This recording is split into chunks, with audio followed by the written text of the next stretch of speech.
这个风台省长高雄，伫个三明区有一块铁皮厝顶风吹掉，吹到100米远的2间透天厝的上尾楼，就挂伫个厝尾顶。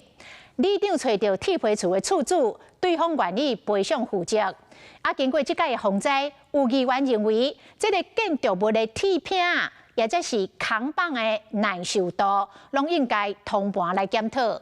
市长陈其迈嘛针对着铁片违建，下令拆除。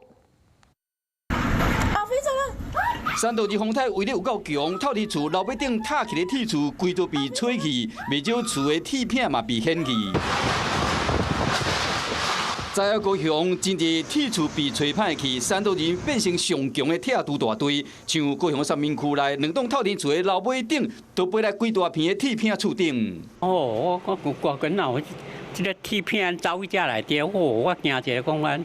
几大地铁片面顶佫有钢架，将2间透天厝的外阳台拢砍掉咧，要2/3挂伫外口。厝边讲当时真正有够恐怖。砰下去，好像在打雷，真的好恐怖。是讲这个铁片是对倒位来，本来当作讲是厝边隔壁的，结果里长去找到厝顶的主人。结果是以100公尺以外的厝，爱摕皮肤飞过。刚才对方愿意赔，搁请吊车来吊走，这真正是铁片乌白飞，袂说是恐怖的黑地主，变成风灾中的飞行凶器。用一个怎么样更好的规范，有更大的强制力，来要求这一些建筑物的所有权人要去做更好的保护跟措施。市长陈其迈针对违建的部分嘛下拆除令。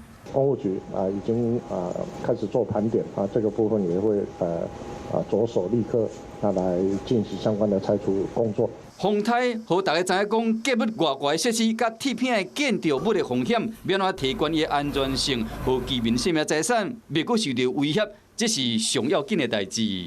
Hello， 我是雷亚，想要抢而先掌握最及时的新闻资讯吗？赶快订阅、按赞、开启小铃铛，锁定华视新闻 YouTube 频道。